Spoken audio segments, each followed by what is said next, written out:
You guys ready to chop it up?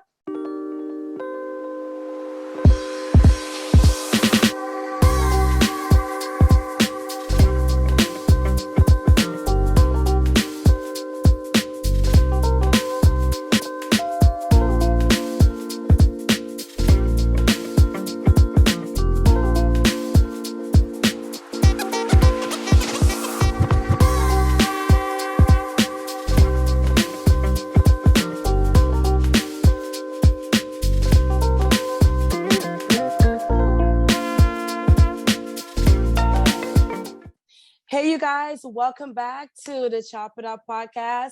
I know I look a little different today. As you guys know, we are in the holiday season, and we are so excited. We are at the end of the year. This has been such a beautiful year. Just from the top, I just want to thank all our guests, everyone, all our listeners. Thank you. You guys made this podcast, possible, and you guys have inspired me and motivated me as well. So I just want to thank all our listeners. Our podcast has definitely grown, and now we have officially made a year. So we have officially passed the year mark. We started this podcast a year ago, November of 2020. So I'm really grateful. I think all of us, my team and everyone. So we just want to thank you all. Welcome back to the Chop It Up. This is our final episode, and I really wanted us to have an organic conversation as we close out the year, right? Close out the year on a high note, on a positive note, and as we plan for 2022, and if God brings us into a new chapter of our life and a new journey, how does that look? So I'm so excited for today's guest because there is no better way to really close off the year than really holistically having him be a part and having his voice be a charge to send us out as we close off 2021. So again, welcome back. And to my special guest, thank you so much for joining us. I want to get the bio out of the way for our listeners. We will be speaking with the amazing Pastor Dennis Dillon. Pastor Dennis carries a strong teaching anointing and has been in the pastoral ministry for almost 40 years. He is an accomplished Bible scholar, community empowerment strategist, and he's also the publisher of the New York Christian Times newspaper, as well as several books and magazines.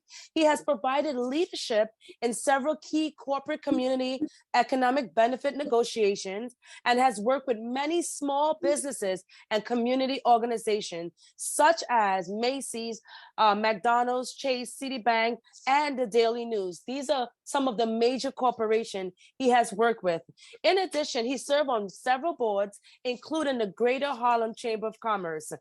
In recognition of his work, he has been honored with well over 200 national and local awards, including recently recognized as one of the top 10 New York leaders. Let me say that again. The top 10 New York leaders alongside Reverend Sharpton and New York Governor Cuomo.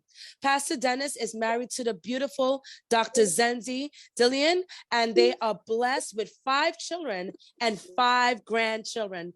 Pastor, welcome. How are you? I thank you very much, and I am doing great. And I just want to salute you. You're looking Christmassy and amazing. Thank you so much. Thank you. And just inspired by your energy and just knowing that, as you stated, 2021 was quite a year, but certainly it's ending on a strong note. And I can't wait for 2022, Carmisha. I'm excited about what God is getting ready to do. Amen. And I'm excited for you. I'm excited to work on a few strategic events. And, it's so ironic that this moment between us is so full circle. And at the top of, I was trying to kind of figure out how am I going to entitle this particular, episode, because we always want to end the year on a high note. And I think it will be fitting that I and you, that we both dedicate this episode for our beloved friend and the one that brought us close, Basha Reddick. That is indeed true. Yes. We lost Basha about this time last year. Yes. As we did lost so many others all around the city of New York and across the country. This pandemic has really shown us the value of life and the importance of loving each other and serving each other. So certainly we'll always cherish the memories of Basha Riddick. She was one of a kind, wasn't she? She was one of a kind. Full circle. She brought us together. She told me about you. She said, Kamisha, you have to meet him. If you're doing stuff in the community, you have to meet him. And so it's totally full circle having you on. Certainly, if it was not for my chance encounter with her, we would have never met. So certainly, I would love to dedicate this to my dear friend. And so, Pastor, I want to thank you for coming on. I know you're working on an amazing event as we end 2021. So I want to thank you so much for your time and just availing yourself to a great conversation, just to uplift our spirits as we move forward. You know, I wanted to kind of bring you on because you're such an inspirational man. You always provide me with great wisdom as well. And I just want to thank you for that. So, you know, how do you know, a lot happened last year and this year. We're still dealing with the aftermath of COVID-19. We're still dealing with, you know, even around this season, there's a lot of brokenness, there's a lot of uncertainty in all our lives. How do you weather those storms when they come knocking right at your door? I want to just focus on this. I believe very strongly in what I call the power of hope. And the power of hope is really having the ability and the capacity not so much to allow your circumstances to overwhelm you, but be so focused on what will be that you allow your vision, your passion, your drive, your commitment to overwhelm and overpower your circumstances. That is my formula to everyone. Just live with a power of hope. So you're not so focused on where you are, present challenges, the present struggles and challenges, because you're so focused on what will be, and you grow to understand that tomorrow's history is what you're creating right now. And I always encourage people to live in the moment, but not for the moment. You know, live with a passion and that drive that there is more, that I shall rise, that we will win, that there is victory, that despite the challenges, I always talk about the glory in the tragic story. So we could allow ourselves to be overcome by our challenges and our circumstances, or we could, by the power of our faith and our drive, overcome those challenges and those circumstances. And that's really what keeps me going every day. It fuels my drive just about every day. The power of hope and the power of not living in the present, but kind of being like a fortune teller, kind of like thinking to the future, right? Thinking to the future and living with that perspective of it will get better if I continue to live, if I continue to move forward. Yeah, a good thing to call it is vision. You know, the Bible says where there's no vision, the people perish. And I often say where there is a vision, Kamisha, the people prosper. Yes.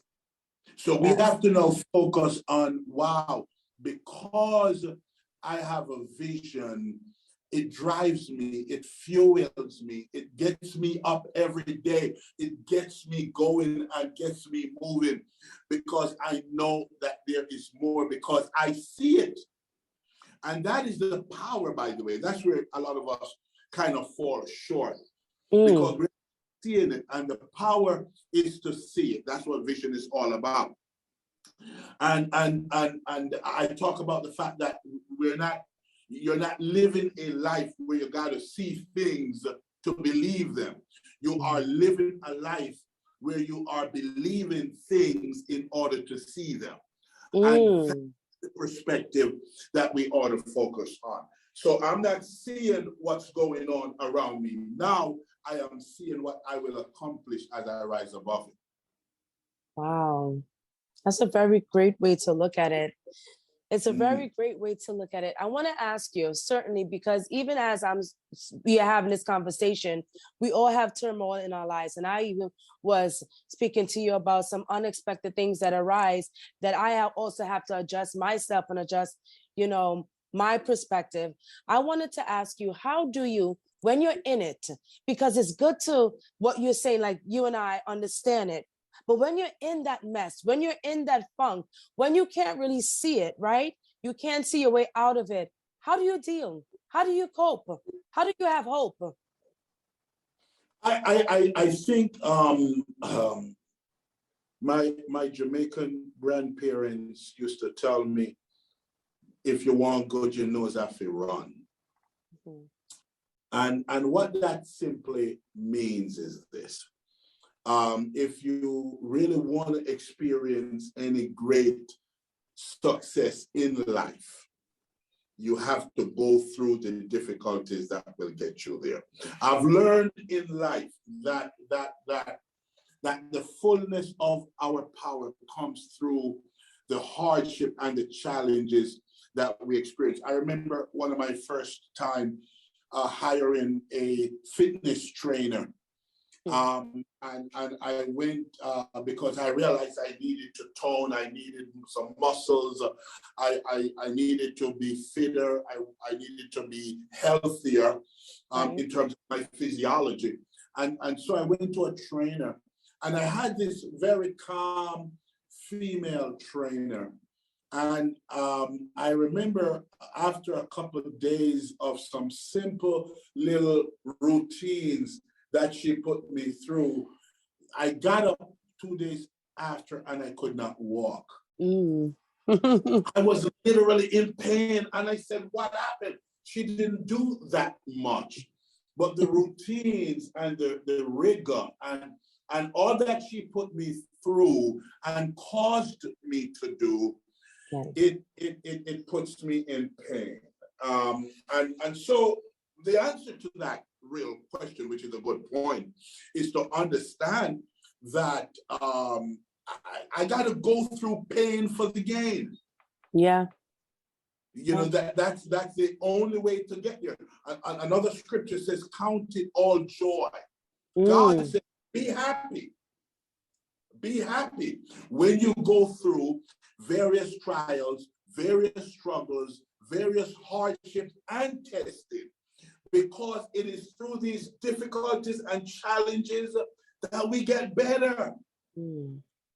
What some people go through to get where they are. I don't care if you play tennis or basketball or golf for that matter. If you want to be a fitness buff, if you want to get a PhD or a doctorate degree, all of that stuff comes with some pain.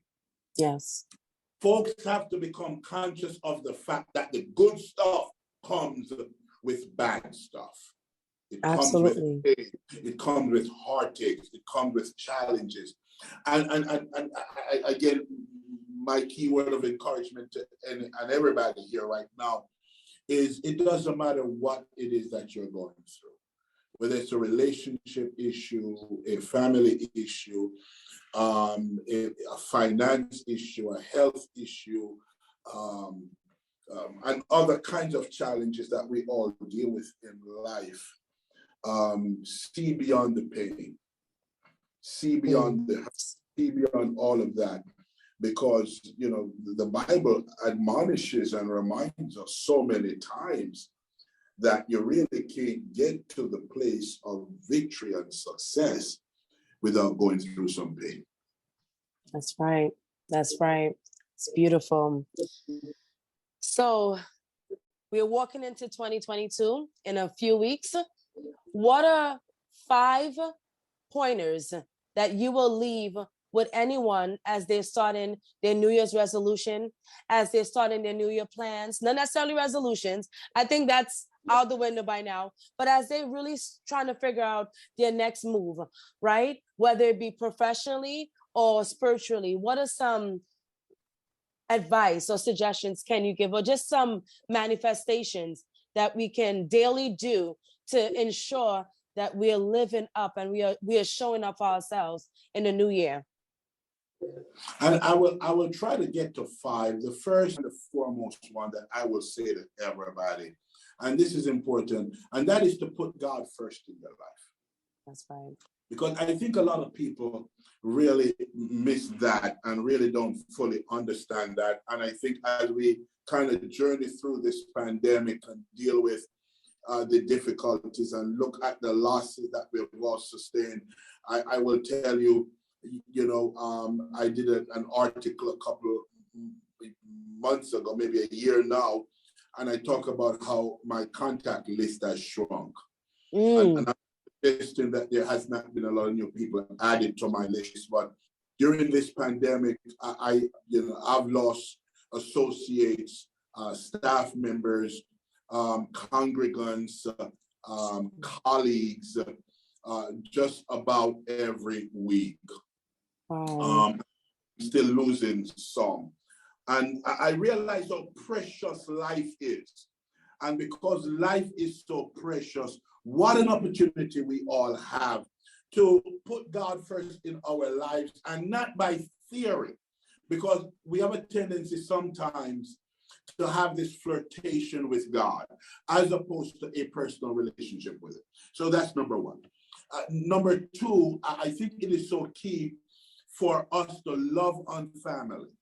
I don't know that we spend enough time doing that. And that would probably be my second bit of advice for everybody.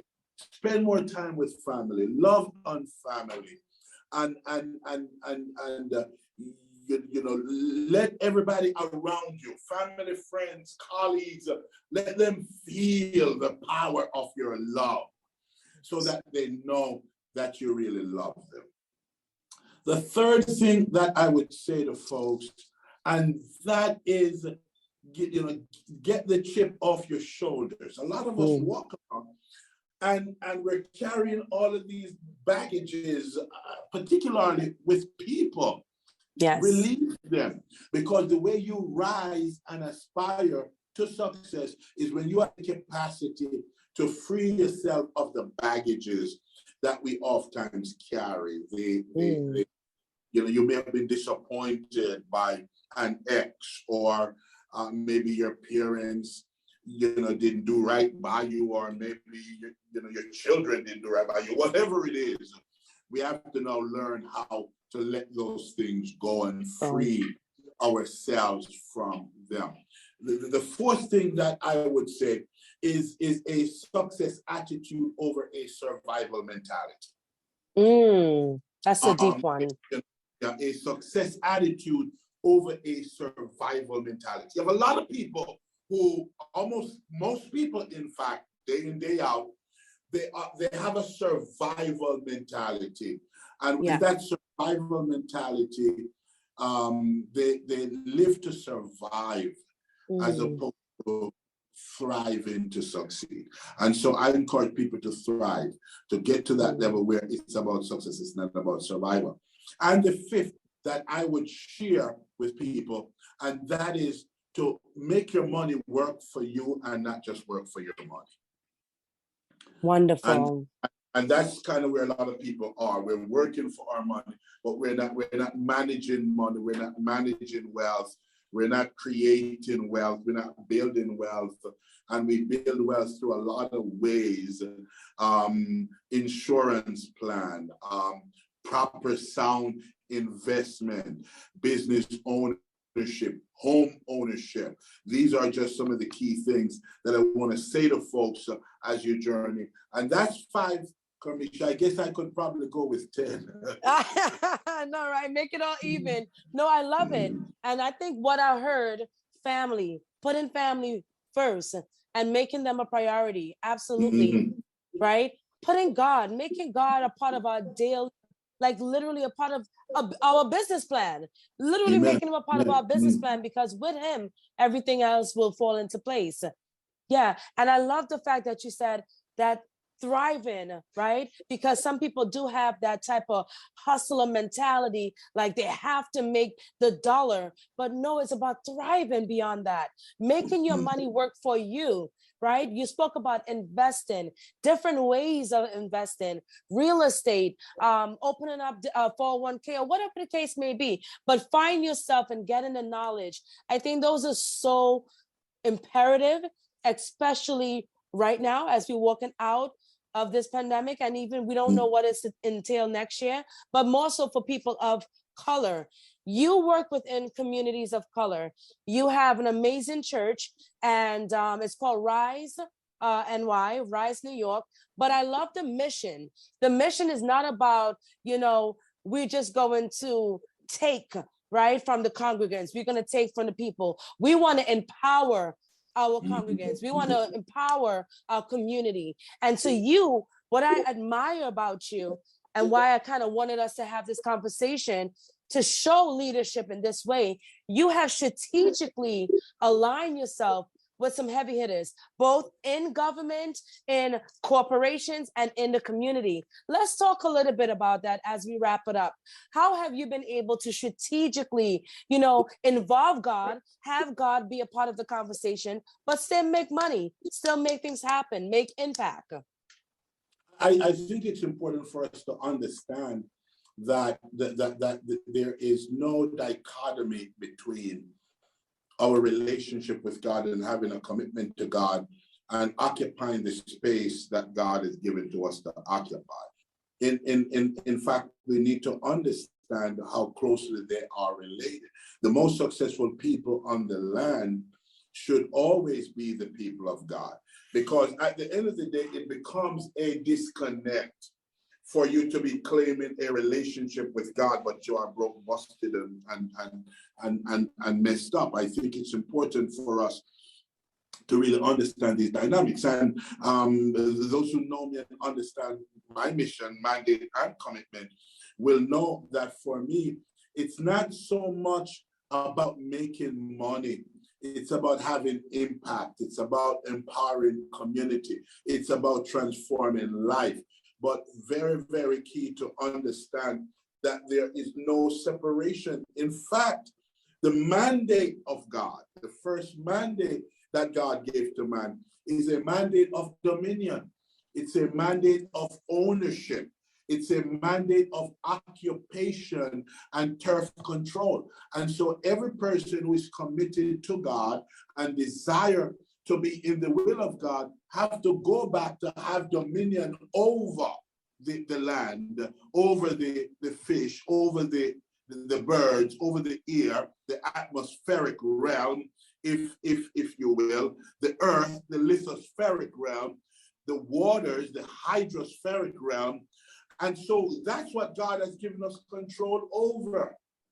And we have to move to the level where we begin to take greater dominion over all that the Lord has given to us, and know that there's a huge difference between a faulty prosperity theology that's about some individuals, ministers, whoever they are, enriching themselves through the word of God, as opposed to the broader body of believers and the men and women of God understanding the responsibility that God has given to you to have dominion over your resources and over your communities.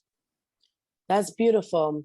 I would be remiss if I didn't ask you, what are your thoughts as you say that? Because, we have a diverse listener pool, and a lot of young people, especially, they don't believe in church, right? They don't believe in, pastors, or looking up to pastors, or, because they find that a lot of times they're hypocrites in the church. We hear that a lot, right?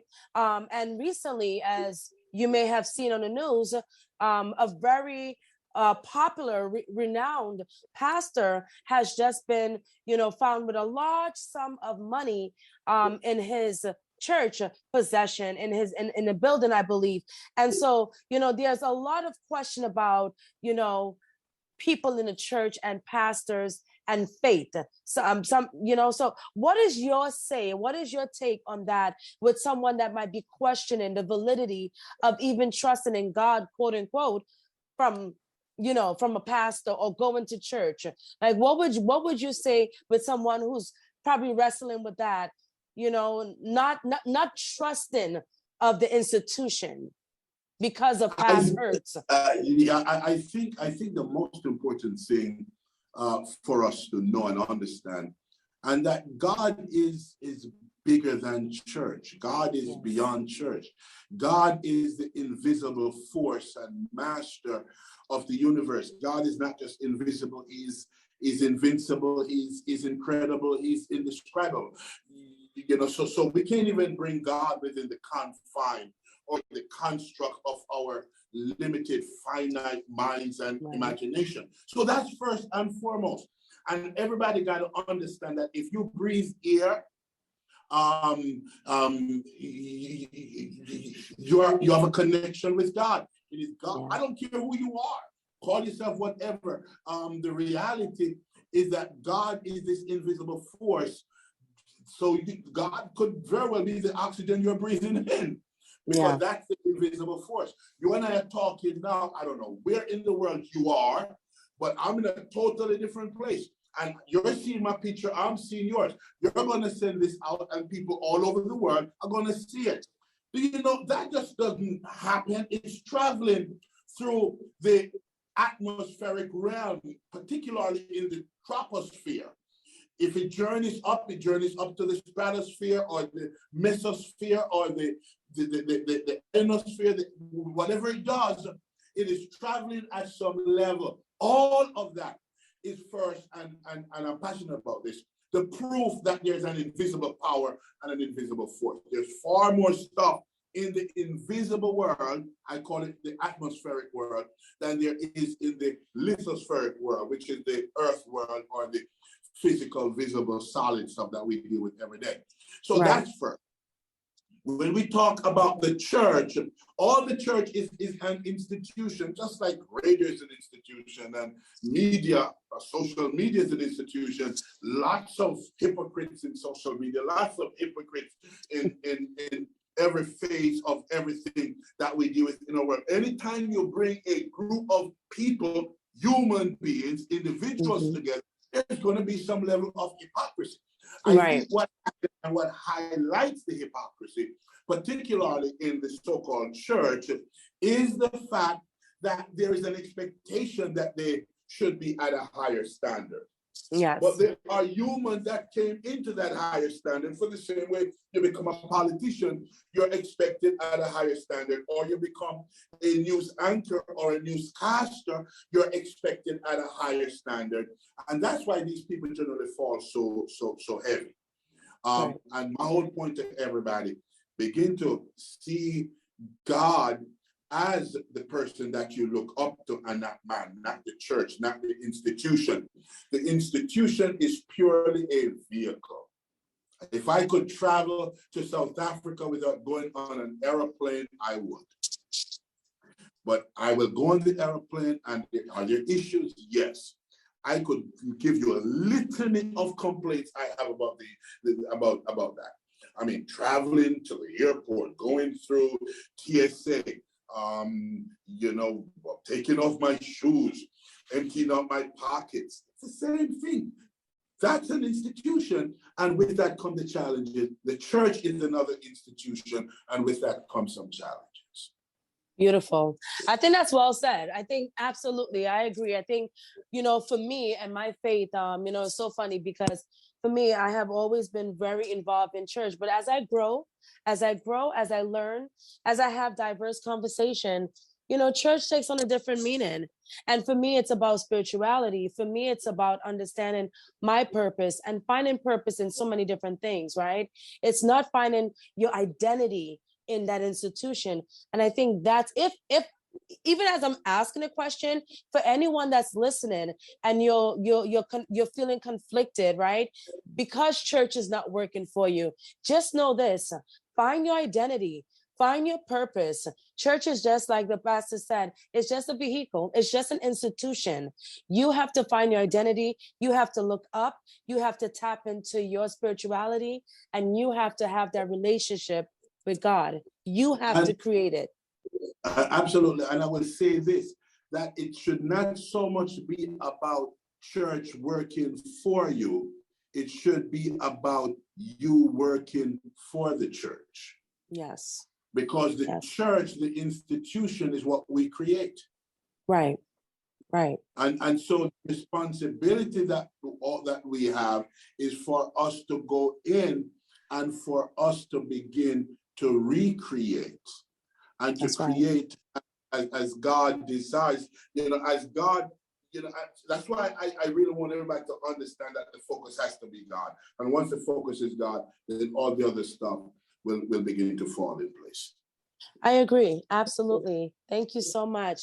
Man, I could talk all day, but we definitely don't want to keep you. So I want to thank you so much, Reverend Dennis, for coming on, chopping it up with us and just being so organic. I just want to thank you so much for just being a supporter of our podcast. And, it's always good. It's always good to have people like you come on. This year has been a challenging year, but I do believe that this podcast, which started in a community, I do believe it has blessed and it has been able to touch a lot of people, like you just mentioned, that we don't even know how far our voices are traveling. So certainly, I just want to thank you again for availing yourself. You have an event coming up within about a week or so. Tell the people a little bit about it. What is it about? Because that's a major event. So talk a little bit about that. Well, we're excited about this first installation or this first edition of what we're calling Resurgence 2022. And it speaks to the fact that we have a year-long plan to really give focus on the development and the growth of Black businesses. So if you operate a small business, if you want to grow your business, if you're an aspiring entrepreneur, if you want to invest, whether it's in franchising or some other kind of business, we certainly want to invite folks to come out and join us next week, Thursday. We will be at the Brooklyn Navy Yard, building 303, which is right across from Wegman supermarket, and it's going to be exciting. There are all of these organizations that have millions and millions of dollars in loan, and we're talking about character loans, where all you need, the underwriting criteria is a signature from a responsible person in the community, a clergyman, your pastor, that could be imam, as the case might be, or it could very well be another leader in the community. Just a signature qualifies you. No credit check, as long as you've been in business before COVID. And I'm talking about millions and millions of dollars. We have about 3 or 4 different organizations that will be providing those loans, along with some of the conventional loans. So we're excited about the panel and the group of leaders that are coming together from around the city for this powerful conference that's going to take place next week. And again, those are looking to do business with the city, especially as we get ready for a new mayor.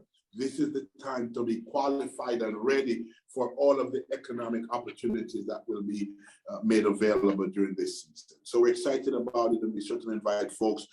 Resurgence 2022.com. Resurgence2022.com is the conference, and certainly the way for those who may want to register and get in.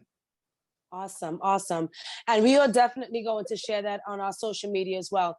So Reverend, how can people get in touch with you? Do you have virtual churches as well? Do you have virtual sessions? Or how can people follow you online? Absolutely. Yeah, we do have virtual church. The website that I would invite everyone to go to and they could register for our virtual church, globalrisers.com.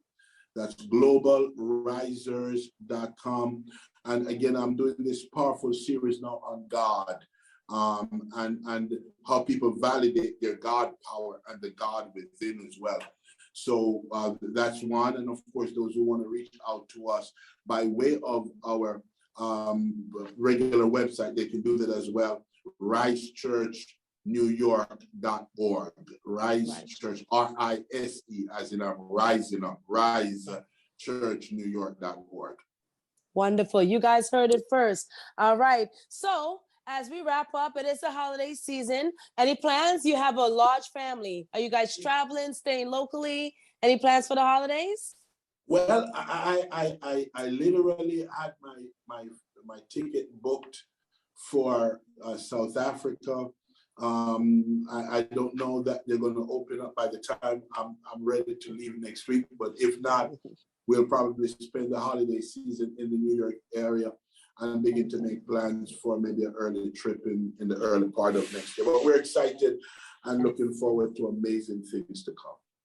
Great, great. Well, I am here for you. I'm rooting for you as much as you do the same. We want to thank you again for joining us. You guys, Reverend, happy holidays. To our viewers, happy holidays. You guys be safe. I hope that this episode empowers you.